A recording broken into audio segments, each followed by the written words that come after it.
Hello friends, Uttar Pradesh PSC द्वारा आयोजित किया जाने वाला समीक्षा अधिकारी और सहायक समीक्षा अधिकारी का प्रीलिम्स काफी निकट है। इसी के साथ साथ हरियाणा सिविल सर्विसेज का जो प्रीलिम्स है उसकी तैयारी अभी से करना ज़्यादा समझदारी भरी बात होगी, क्योंकि अभी अभी एचसीएस का फाइनल रिजल्ट आया है। ऐसे में यदि प्रीलिम्स की तैयारी का लेवल अभी से अच्छा मेंटेन करके चला जाएगा तभी फाइनल सफलता सुनिश्चित हो पाएगी। दोस्तों, इसी के साथ साथ बिहार पीएससी का नोटिफिकेशन जो है आ चुका है और दिसंबर 2016 में बिहार पीएससी का एग्जाम प्रीलिम्स का होने की संभावना है। एमपी पीएससी का एग्जाम आगामी फरवरी 2017 में होने की संभावना है, जो कि बहुत दूर नहीं है। दोस्तों, परीक्षा का लेवल, डिफिकल्टी का लेवल प्रतिवर्ष बढ़ता जा रहा है, इसलिए समय प्रबंधन का अत्यधिक महत्व है। टाइम मैनेजमेंट बहुत इंपॉर्टेंट है। जितना ज़्यादा से ज़्यादा समय बचाकर हम उसे बार बार के रिवीजन में इन्वेस्ट करेंगे उतना ही हमारी अंतिम सफलता सुनिश्चित हो पाएगी। दोस्तों, मैं आपको पूरा जनरल स्टडीज बहुत तेज गति से 15 दिन में पूरा कराऊंगा। आइए दोस्तों, हम प्राचीन भारत के साथ शुरू कर रहे हैं। दोस्तों, पहला क्वेश्चन लेते हैं। वैदिक काल के लोगों को तंबाकू की फसल का ज्ञान नहीं था। ऋग्वैदिक काल में गणतांत्रिक शासन प्रणाली प्रचलित थी। पुलकेशिन द्वितीय चालुक्य वंश का शासक था। समुद्रगुप्त, जो कि एक गुप्त शासक थे, उनको अपने विजय अभियानों की वजह से भारत का नेपोलियन कहा जाता है। चोल राजाओं की राजधानी तंजौर में थी। दंती दुर्ग राष्ट्रकूट साम्राज्य का प्रवर्तक था। अनंगपाल नाम के तोमर वंश के शासक को दिल्ली शहर की स्थापना का श्रेय दिया जाता है। नरसिंह वर्मन नाम के पल्लव नरेश के शासनकाल में चीनी यात्री ह्वेनसांग ने कांची की यात्रा की थी। चोलों की राजधानी का दूसरा नाम कावेरीपत्तनम था। कनिष्क, जो कि एक कुषाण शासक थे, उनको द्वितीय अशोक कहा जाता है। चंद्रगुप्त द्वितीय, चंद्रगुप्त विक्रमादित्य के शासनकाल में विद्या, कला और साहित्य का बड़ा केंद्र उज्जैन था। पल्लवों ने कांचीपुरम से शासन संचालित किया। दोस्तों, प्रतिहारों की राजधानी कन्नौज में थी। चंदेल वंश की राजधानी खजुराहो में थी। परमार वंश की राजधानी उज्जैनी में थी। चालुक्य वंश की राजधानी अनहिलवाड़ा में थी। दोस्तों, यात्री और उनके शासक इब्ने बतूता मोहम्मद तुगलक के शासनकाल में भारत आया था। वेनसांग हर्षवर्धन के शासनकाल में भारत आया था। मेगास्थनीज चंद्रगुप्त मौर्य के शासनकाल में भारत आया था। और फायान चंद्रगुप्त विक्रमादित्य के शासनकाल में भारत आया था। दोस्तों, गुप्त राजवंश अपने साम्राज्यवाद के लिए प्रसिद्ध था। दोस्तों, चोल शासकों ने श्रीलंका और साउथ ईस्ट एशिया को जीता। दोस्तों, मेगास्थनीज ने भारत का दौरा सबसे पहले किया विदेशी यात्री के तौर पर। सिकंदर की भारत में सफलता के निम्नलिखित कारण थे। भारत में उस समय कोई केंद्रीय सत्ता नहीं थी। सिकंदर की सेना श्रेष्ठ प्रकार की थी, सुपीरियर थी। दोस्तों, सिकंदर को देशद्रोही भारतीय शासकों का सहयोग मिला। सिकंदर स्वयं में एक अच्छा प्रशासक भी था। दोस्तों, राजाओं को उनकी राजधानियों से मिलाना है। प्रद्योत या चंड प्रद्योत अवंती का शासक था। उदयन वत्स का शासक था। वत्सराज उदयन कहा जाता है। प्रसेनजित कौशल राज्य का शासक था और अजातशत्रु मगध का शासक था। दोस्तों, राजाओं को उनकी उपाधियों से मिलान करना है। चंद्रगुप्त को सेंड्रोकोटस कहा गया है। बिंदुसार को अमित्रघात कहा जाता था। अमित्रघात शब्द का अर्थ है, अमित्र होता है शत्रु, घात का अर्थ होता है मारने वाला, अर्थात शत्रु को मारने वाला। बिंदुसार अमित्रघात। अशोक को प्रियदर्शी या पियदस्सी कहा गया है। चाणक्य को विष्णुगुप्त कहा गया है। दोस्तों, एक बार फिर से उपाधि के साथ मिलान करते हैं राजाओं के नाम का। अशोक को प्रियदर्शी कहा जाता था। कनिष्क को देवपुत्र कहा जाता था। जो कुषाण शासक थे उन्होंने अधिकतर देवपुत्र की उपाधि धारण की थी। दोस्तों खारवेल को कलिंग चक्रवर्ती की उपाधि दी गई। खारवेल जो कि उड़ीसा के राजा थे उनको कलिंग चक्रवर्ती की उपाधि दी गई। कुमारगुप्त की उपाधि महेंद्रादित्य, कुमारगुप्त की उपाधि महेंद्रादित्य थी।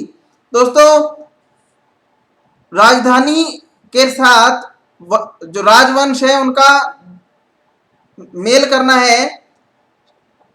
गुप्त जो है, गुप्तों का केंद्र देवगढ़, गुप्तों का केंद्र देवगढ़, चंदेलों का केंद्र खजुराहो, चालुक्यों का केंद्र पनमलाई, याद रखिए चालुक्यों का केंद्र पनमलाई, पल्लवों का केंद्र बादामी। एक बार फिर से देख लेते हैं, चंद्रगुप्त गुप्तों का केंद्र देवगढ़, चंदेलों का केंद्र खजुराहो, चालुक्यों का केंद्र पनमलाई और पल्लवों का केंद्र बादामी।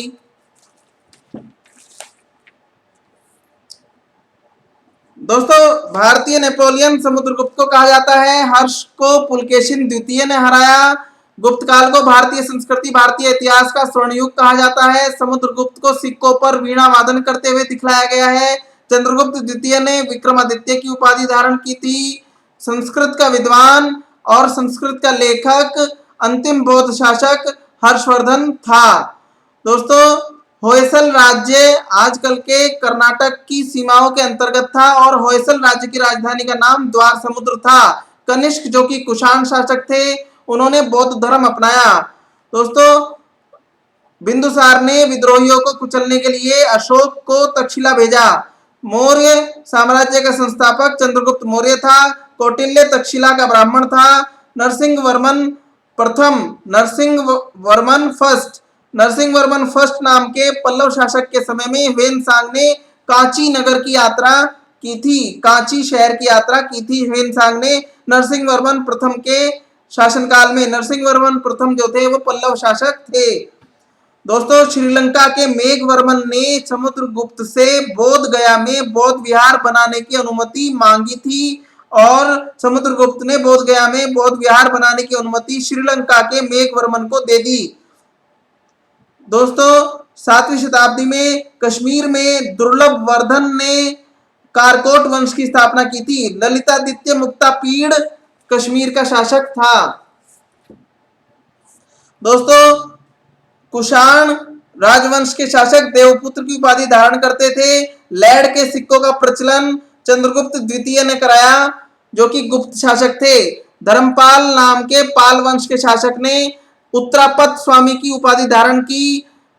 वाराणसी में दो मूल नदियां जो मानी जाती हैं वो वरुणा और असी, इन दोनों के संगम पर वाराणसी स्थित है मूल रूप से।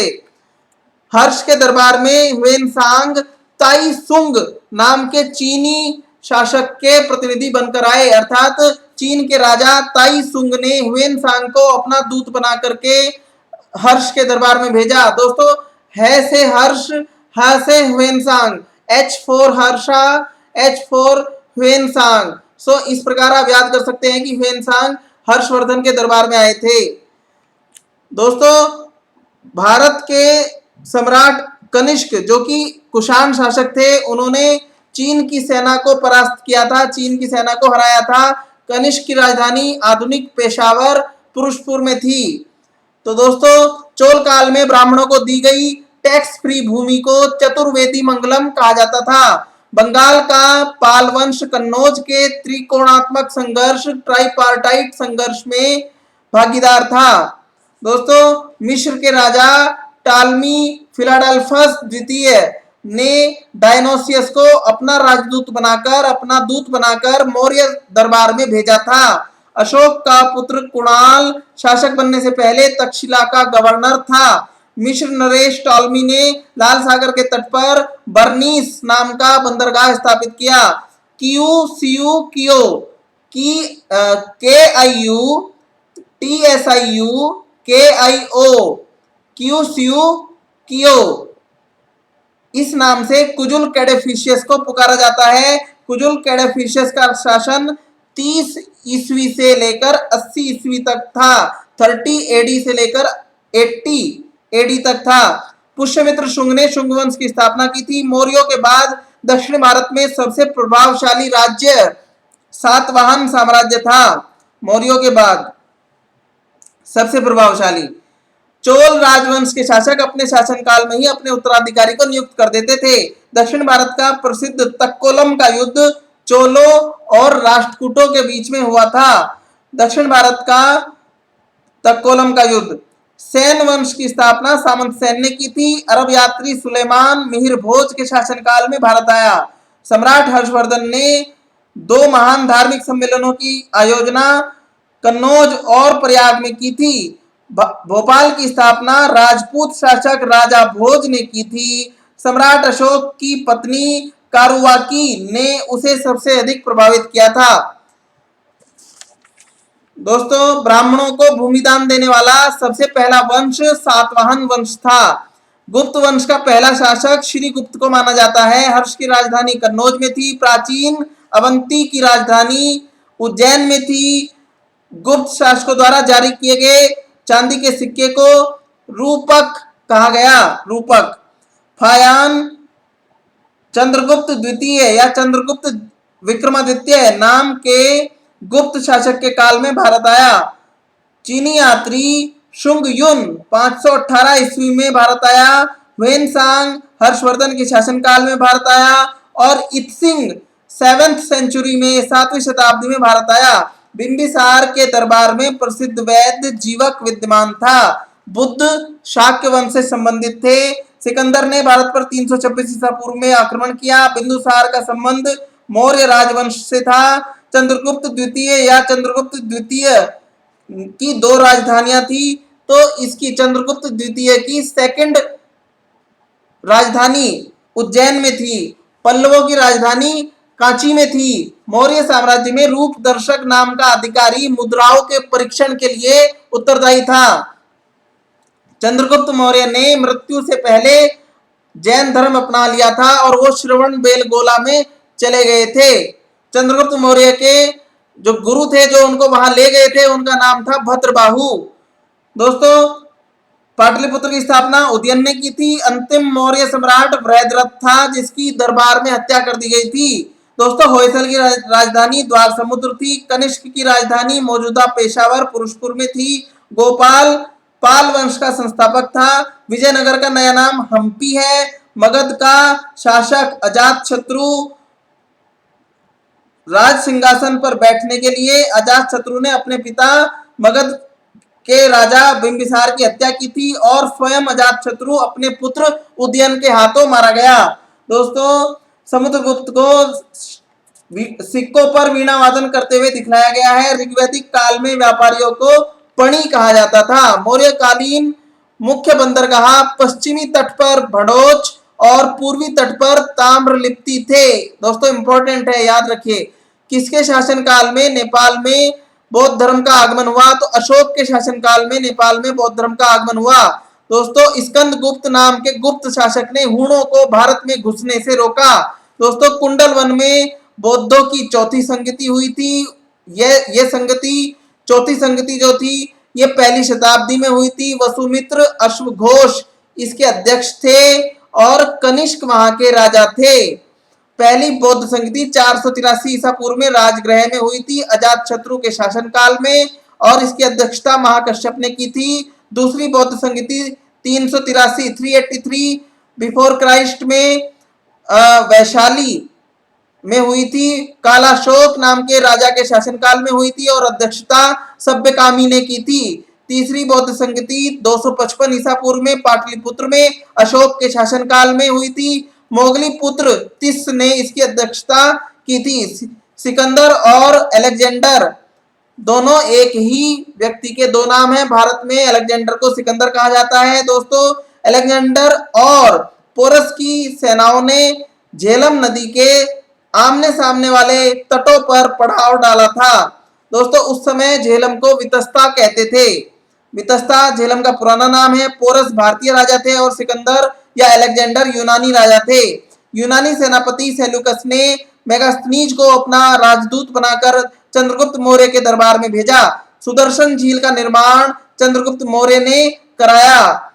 सुदर्शन झील से नहरें अशोक ने निकलवाई और सुदर्शन झील का दो राजाओं ने पुनर्निर्माण कराया। रुद्रदामन ने कराया और फिर स्कंदगुप्त ने कराया। श्रीनगर का निर्माण अशोक ने कराया। दोस्तों, राजवंश और उनके संस्थापक और राजधानी इसको पढ़ लेते हैं। हर्यक वंश का संस्थापक बिंदुसार था और राजधानी राजगृह थी। इसका आधुनिक नाम है राजगीर। दोस्तों, ये बिहार में है। शिशुनाग वंश की स्थापना शिशुनाग ने की थी वैशाली में। दोस्तों, नंद वंश की स्थापना महापद्म नंद ने की थी और पाटलिपुत्र में की थी। दोस्तों, जो महापद्म नंद का बाद वाला मतलब महापद्म नंद के वंश में घनानंद जो था उसकी मुठभेड़ चाणक्य से हुई थी। दोस्तों, आगे बढ़ते हैं। मौर्य वंश की स्थापना चंद्रगुप्त ने पाटलिपुत्र में की थी। शुंग वंश की स्थापना भी पाटलिपुत्र में ही हुई थी और पुष्यमित्र शुंग ने की थी। कर्ण वंश की स्थापना वसुदेव ने की थी और पाटलिपुत्र में की थी। सातवाहन वंश की स्थापना सिमुक ने की थी और प्रतिष्ठान नाम के स्थान में की थी। इसका नया नाम है पैठन। दोस्तों, अगला लेते हैं। कुषाण वंश की स्थापना कुजुल कैडेफिशियस ने पुरुषपुर पेशावर में की थी। गुप्त वंश की स्थापना श्रीगुप्त ने पाटलिपुत्र में की थी। हूण वंश की स्थापना हूण वंश की स्थापना तोरमन ने आधुनिक पाकिस्तान के सियालकोट में की थी। वर्धन वंश की स्थापना पुष्यभूति ने थानेश्वर और कन्नौज में की थी। इसके दो केंद्र थे, स्थानेश्वर जो कुरुक्षेत्र के पास है हरियाणा में, और कन्नौज इसका उत्तर प्रदेश में स्थित केंद्र है। वर्धन वंश या पुष्यभूति वंश का पुष्यभूति ने इसकी स्थापना की थी स्थानेश्वर और कन्नौज में। सेन वंश की स्थापना सामंत सेन ने लखनौती में की थी। परमार वंश की स्थापना उपेंद्र ने की थी, धारा नगरी में की थी, धारा नगरी मध्य प्रदेश में। चंदेल वंश की स्थापना नन्मुख ने की थी, खजुराहो या महोबा में। ठीक है। गैड़वाल वंश की स्थापना चंद्रदेव ने की थी, कन्नौज में। गुर्जर प्रतिहार वंश की स्थापना हरिश्चंद्र ने की थी और कन्नौज में की थी। पल्लव वंश की स्थापना सिंह विष्णु ने की थी, कांचीपुरम में। बादामी के चालुक्य जो थे, इस वंश की स्थापना जयसिंह प्रथम ने की थी, वातापी में। ठीक है। बेंगी के चालुक्य, इस वंश की स्थापना विष्णुवर्धन ने बेंगी में की थी। और दोस्तों, कल्याणी के चालुक्य, इस वंश की स्थापना तैलप सेकंड ने की थी, मान्यखेत या कल्याण नाम के स्थान पर।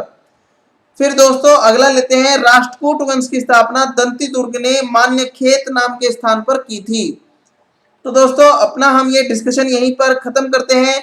आप अपनी तैयारी को जारी रखिए। यदि ये वीडियो आपको पसंद आया हो तो प्लीज लाइक कीजिए, शेयर कीजिए इसका लिंक अपने दोस्तों के साथ, अपने फेसबुक और ट्विटर हैंडल पर। दोस्तों, हम लोग रेवोल्यूशनाइज करना चाहते हैं हिंदी मीडियम की जो एफर्ट्स हैं, हिंदी मीडियम के रिजल्ट को बेटर करने के लिए। दोस्तों, इसमें हमारा साथ दीजिए और इस वीडियो को लाइक, शेयर और कमेंट कीजिए। अपने जो कोई भी डाउट हो इस वीडियो पर कमेंट सेक्शन में कमेंट करके जरूर पूछिए। Thank you very much. All the best.